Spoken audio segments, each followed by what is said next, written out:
जय श्री कल की माधो, जय श्री जगन्नाथ। मैं हूँ आपका अपना मित्र, भाई, बंधु, सखा और कल की भगवान का एक तुच्छ सेवक। जैसा कि आज आपने हमारे यूट्यूब वीडियो के थंबनेल में देखा, एक बहुत ही महत्वपूर्ण वीडियो। और ये समझ लीजिए कि बहुत सारे भ्रमों का आज नाश हो जाएगा। जो हम हमारे वैदिक सनातन धर्म में तमाम मत मतांतर पंथ संप्रदाय में हम बट गए, तो आज उसका बहुत बड़ा निराकरण होने जा रहा है। और साधना का भी निराकरण होने जा रहा है कि मूल साधना क्या है।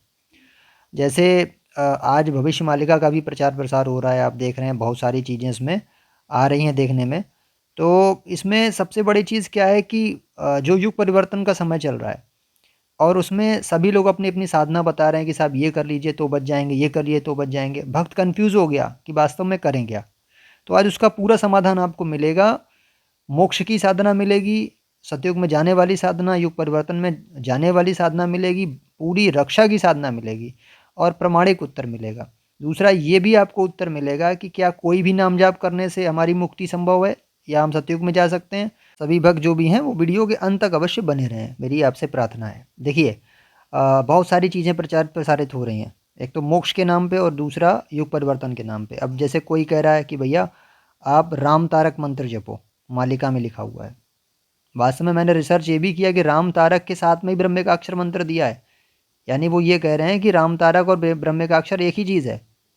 बट बहुत सारी डिफ़िकल्टीज उसमें आ रही हैं। तो कुछ लोग राम तारक मंत्र वास्तव में पता है क्या होता है, राम होता है।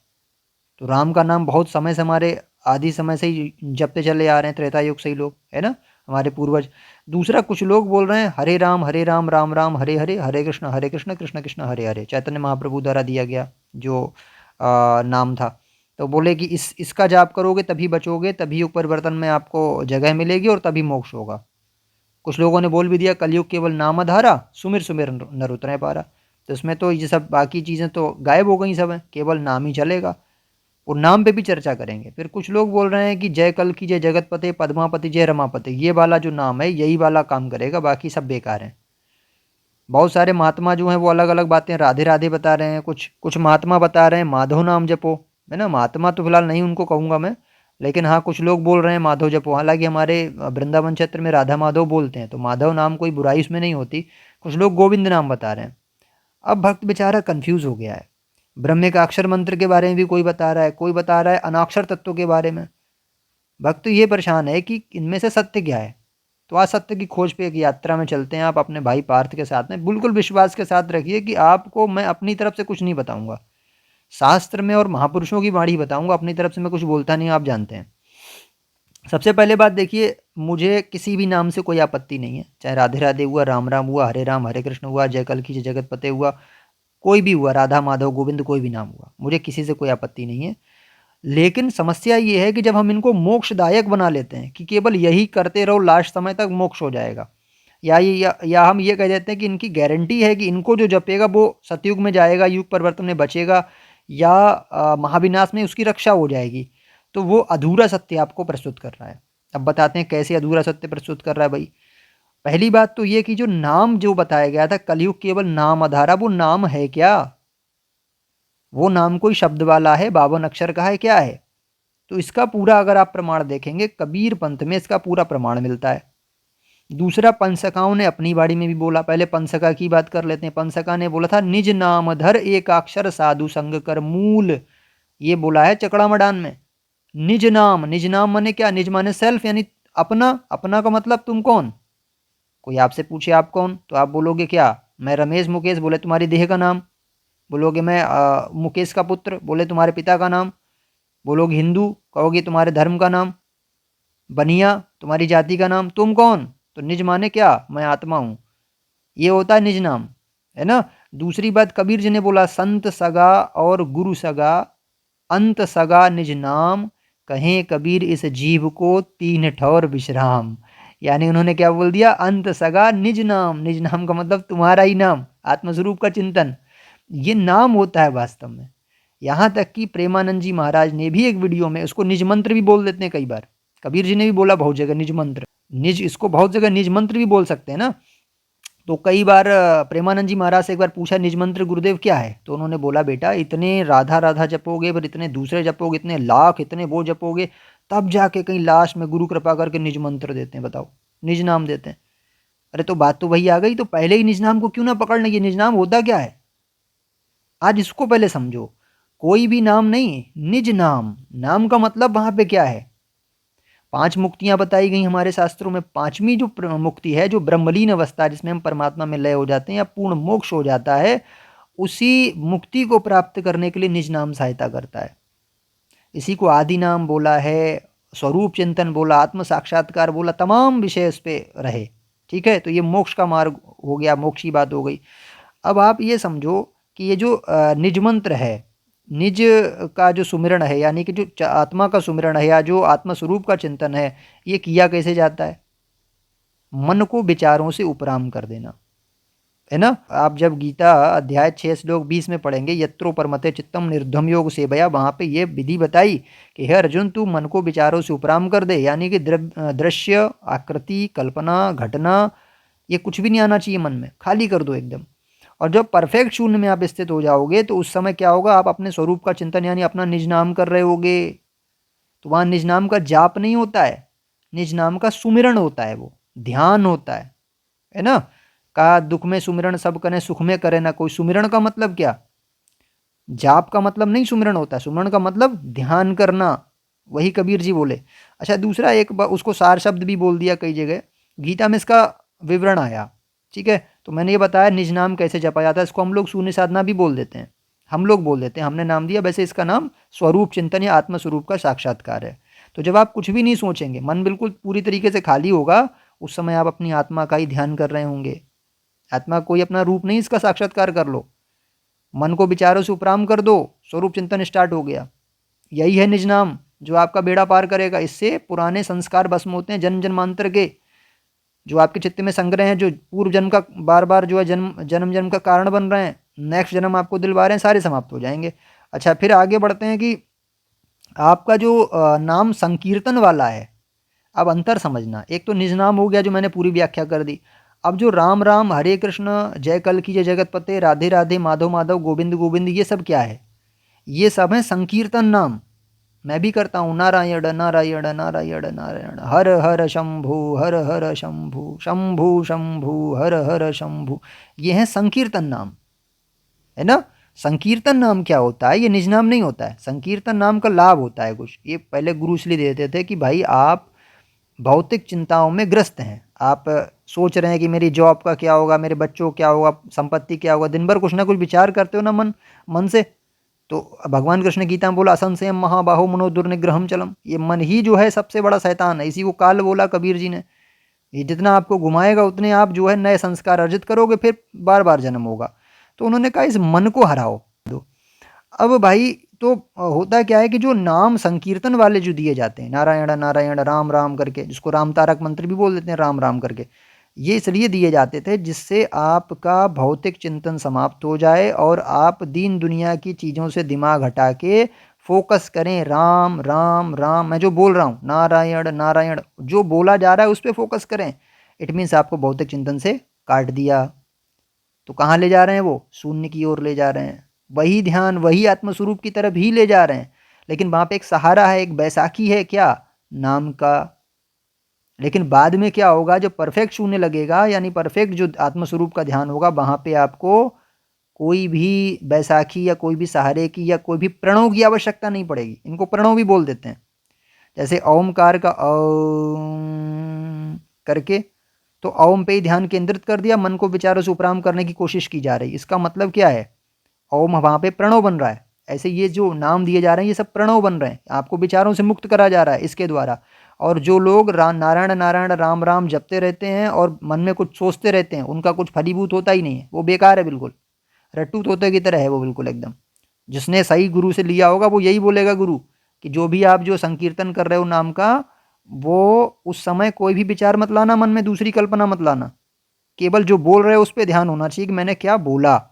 तो कहीं ना कहीं आपको किधर ले जा रहे हैं, आत्मस्वरूप की ओर ले जा रहे हैं।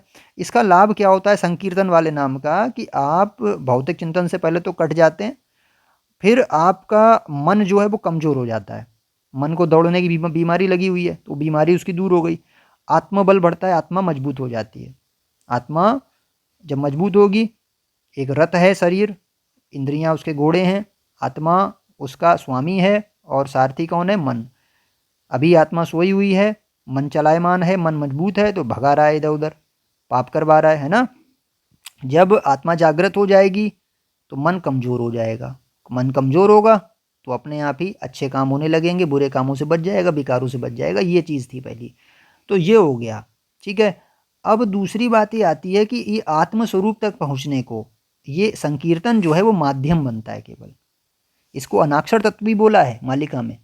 अनाक्षर तत्व यही है, बिना अक्षर वाला तत्व, यानी आत्मस्वरूप का चिंतन। इसको जीरो बोल दिया, शून्य बोल दो, कुछ भी बोल दो, एक ही चीज़ है कि एक समय ऐसा आएगा स्वरूप चिंतन में, अपने निज नाम में, कि आपको प्रणव की आवश्यकता नहीं होगी। जितने भी नाम है ये समाप्त हो जाते हैं, वहाँ पे शुद्ध स्वरूप का चिंतन स्टार्ट होता है।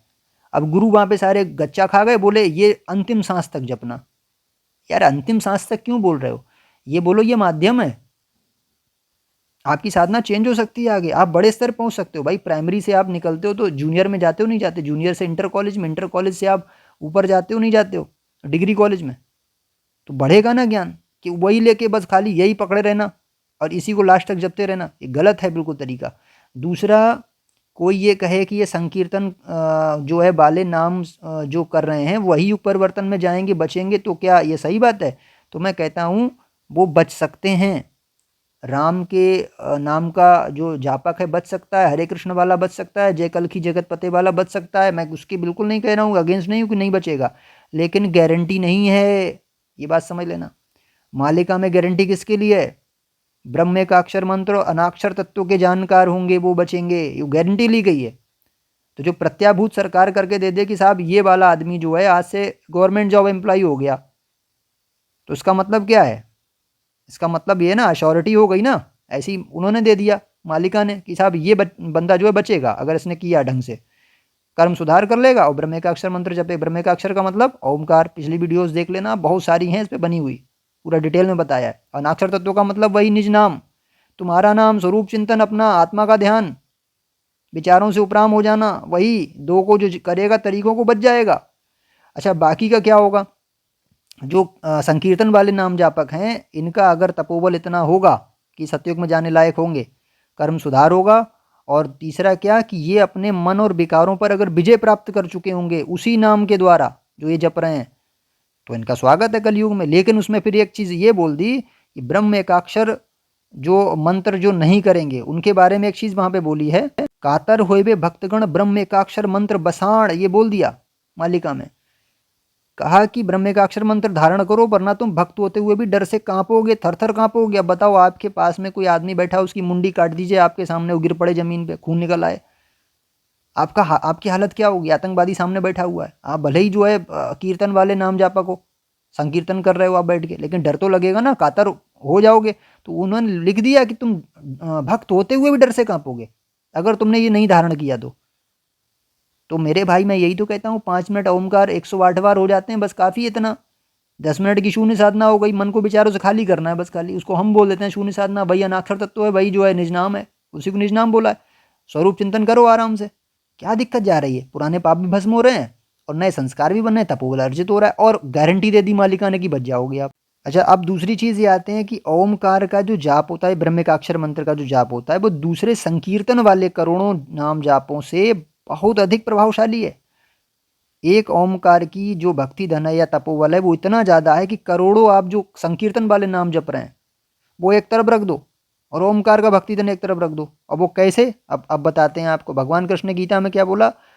हे अर्जुन, मनुष्य भिन्न भिन्न देवताओं की भक्ति करता है, लेकिन उसका ये पूजन अविधि पूर्वक है, क्योंकि देवताओं को मेरे ही द्वारा दिए गए भोगों को वह मनुष्य प्राप्त कर रहा है, और मैं उसकी बुद्धि उसी देवता में स्थिर कर देता हूँ जिसको वह पूज रहा है। फिर बाद में बोला, देवताओं को पूजने वाले देवताओं को प्राप्त होंगे, पितरों को पूजने वाले पितरों को प्राप्त होंगे, भूतों को पूजने वाले भूतों को प्राप्त होंगे। मेरा भक्त जो मुझे पूजता है मुझे प्राप्त होगा। लेकिन मुझे प्राप्त होगा का मतलब ये नहीं कि मेरा जो है मंदिर में घंटा बजाए मेरी आरती उतारे, ये नहीं बोला उन्होंने। उन्होंने क्या बोला? 8:13 में पढ़िए आप, अध्याय 8 श्लोक 13, ओमित्यकाक्षरम माम ब्रह्म विहारम अनुस्मरण या पर्यात तजंदेहम सयाति परमाम गतिम। जो इस ओम अक्षर का उच्चारण करता हुआ, और मेरा का मतलब क्या? उन्होंने बोला मैं तुम्हारे हृदय में बैठा हुआ हूँ, हृदय में। हृदय का मतलब मैं आत्मा में बैठा हूँ, मैं ही आत्मा हूँ तुम्हारी। तो आत्म स्वरूप का ध्यान करता हुआ शरीर त्याग के जो जाता है यानी शून्य साधना करता हुआ, ब्रह्म अनाक्षर तत्व का ध्यान करता हुआ या निज नाम का जाप करता हुआ कह सकते हो आप, जो जाएगा वो कहाँ जाएगा? परम गति को यानी मुक्ति को प्राप्त होगा, पांचवी मुक्ति को प्राप्त होगा, ये बोला गया। तो ये साधना पहली थी, इसलिए बोला था ओम। जो ओमकार जो है वो भगवान कृष्ण ने खुद ही वेरीफाई कर दिया, ये करो इसको। दूसरा फिर 6:20 में जब आप जाएंगे, अध्याय 6 श्लोक 20 में गीता में, यत्रो परमते चित्तम निर्धम योग सेवया, इसका मतलब क्या है? मन की सभी गतिविधियां हटा दीजिए, रोक दीजिए और उसके बाद आत्मस्वरूप में स्थित हो जाइए। ये आदेश है वहां पे भगवान कृष्ण का। एक समय ओमकार का जाप भी छूट जाता है जब आप परफेक्ट शून्य में चले जाते हैं। ओमकार वहां पे आपको सहायता देगा, इसलिए बोला गया वहां पे। और अलग से जपोगे तो ब्रह्म का अक्षर मंत्र बन जाएगा, तपोबल अर्जित कराएगा। तो जब आप आत्मस्वरूप का ध्यान करोगे तो उसके बाद फिर क्या होगा? परमात्मा में ले हो जाओगे, ब्रह्मलीन हो जाओगे। तो इट मीन्स क्या है? ये वेरीफाइड साधना है और ये वेद में भी दिया, यजुर्वेद में भी दिया, पीछे तमाम प्रमाण है, आप वीडियोस देख लेना। तो मेरा सभी भक्त समाज से आग्रह है, अपनी आंखें खोल लो भैया, निज नाम पकड़ो। कीर्तन वाले नाम का अलग मतलब है। ये जो आप कर रहे हो राधे राधे, माधव माधव, गोविंद गोविंद, जय कल की जगत पते, हरे कृष्णा, राम तारक मंत्र, ये सब आपका क्या कराएंगे पता है? ये आपका आत्मबल अच्छा कराएंगे, मन को मारने में आपको सहयोग करेंगे और आपकी श्रद्धा और विश्वास बढ़ाएंगे। किसमें? अध्यात्म में। लेकिन पहुंचाएंगे कहाँ तक? उसको स्वरूप के ज्ञान तक पहुंचा देंगे, यानी आत्मा ज्ञान तक पहुंचा देंगे, यानी आत्मस्वरूप के पास ले जाएंगे, यानी ब्रह्मलीन पहुंचा देंगे। उच्च गति वही है, ब्रह्मलीन हो जाना। संपूर्ण तक पहुंचाएंगे ना, बीच में थोड़ी छोड़ेंगे। तो एक समय ये छूट जाएंगे, फिर बाद में आप अपने स्वरूप में स्थित हो जाओगे, जाके शुद्ध स्वरूप में, आत्म साक्षात्कार में स्थित हो जाओगे जाके। ये पूरा ज्ञान है कंप्लीट। भगवान कृष्ण ने ये बोला है कि लास्ट में बहुना नाम जन्मानंते ज्ञानी नाम माम प्रपद्ये आर्तादि जिज्ञासु ज्ञानी जना भजनते। तो उन्होंने कहा है कि 4 प्रकार के जो भक्त होते हैं उसमें ज्ञानी स्वरूप मेरा है, यानी मेरा ही स्वरूप है ज्ञानी। तो ज्ञानी बना देंगे आपको भगवान धीरे धीरे करके। अनंत जन्म की यात्रा है भैया ये। कोई कीर्तन वाला नाम पकड़ के ना सोच ले कि मैं इसी जन्म में मुक्त हो जाऊंगा, उसको बहुत लंबी यात्रा करनी पड़ेगी जब तक स्वरूप चिंतन तक नहीं जाएगा। तो आप भैया, मेरी प्रार्थना है, अभी आपको मिल रहा है बैठे बैठे में, वरना वहाँ पे टाइम करते रहोगे, सालों साल लग जाएंगे, वहाँ तब जाके पहुँचोगे, फिर ये बोलोगे अरे पार्थ भाई वही बात तो बोल रहा था, आज जो समझ में आई। तो ये चीज़ें हैं। तो मेरा आप सबसे आग्रह है कि आप ब्रह्म का अक्षर मंत्र और शून्य साधना यानी अनाक्षर तत्व को जरूर धारण करें, निज नाम को अपने पकड़ें, स्वरूप चिंतन को पकड़ें। ठीक है? ठीक है भाई। और वीडियो अच्छी लगी तो सबको पहुँचाइए ताकि ये डाउट्स क्लियर हों लोगों के। ठीक है भैया? मेरी सबसे हाथ जोड़े गुजारिश है, चैनल पर नया, चैनल को सब्सक्राइब अवश्य कीजिए और टेलीग्राम ग्रुप भी हमारा एक है, उसमें भी जुड़ जाइए। भक्तों के एकत्रीकरण के लिए हम एक अभियान चला रहे हैं, उसमें सेवा के अभियान भी हैं, आपके नेम एंड एड्रेस भी दर्ज कर रहे हैं, कोड भी आपको प्रदान कर रहे हैं। युग परिवर्तन से आपको वेरियस प्लेटफॉर्म पे, हैंडल्स पे, पिन कमेंट और आपके डिस्क्रिप्शन बॉक्स में तमाम हैंडल्स आपको मिल जाएंगे, उनसे आप जुड़ सकते हैं। और इसको वीडियो को शेयर जरूर करते चलें। कमेंट बॉक्स पे आराध्य के नाम के साथ में अपने सुझाव जरूर दीजिए भैया। जय श्री कल की माधव, जय श्री जगन्नाथ, जय श्री पंचका, जय श्री सत्यनारायण।